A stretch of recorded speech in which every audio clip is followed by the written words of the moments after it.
بسم اللہ الرحمن الرحیم۔ شروع اللہ کے نام سے جو بہت بڑا مہربان نہایت رحم کرنے والا ہے۔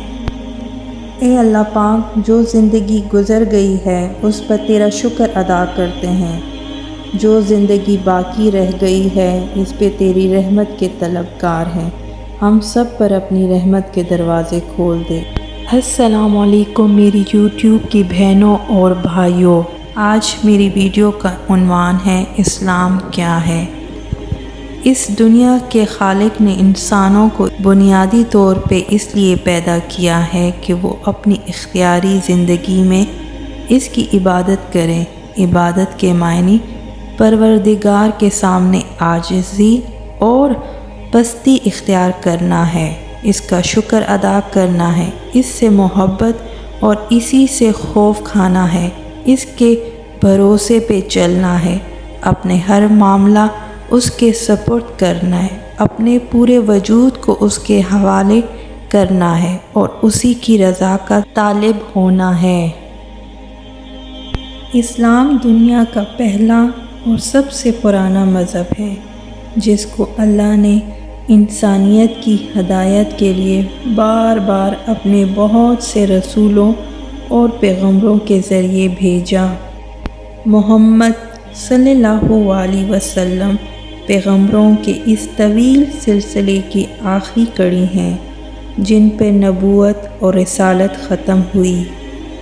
مسلمان صرف ایک اللہ کی عبادت کرتے ہیں جو ساری کائنات کا خالق اور مالک ہے۔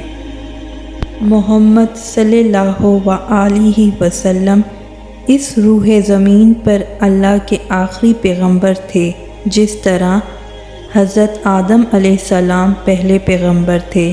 ان دونوں کے درمیان پیغمبروں کا ایک طویل سلسلہ تھا۔ اسلام میں عبادت کا تصور جو دیا گیا ہے اس کا بنیادی مقصد روح و تزکیہ نفس ہے۔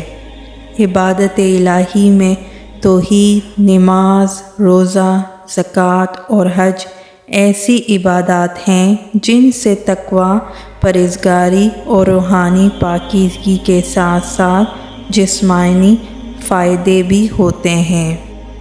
اللہ کی آخری کتاب قرآن مجید ہے اور قرآن مجید اللہ نے اپنے آخری نبی پر بھیجی ہے اور حضرت محمد صلی اللہ علیہ وسلم اللہ کے آخری نبی ہیں۔ اس کے بعد کوئی پیغمبر یا نبی نہیں آئیں گے۔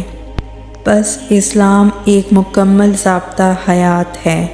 ہمیں اپنی زندگیوں کو اسلام کے مطابق گزارنے کی ہمت اللہ تعالیٰ دے، آمین۔ اگر آپ کو میرا چینل پسند آیا ہے تو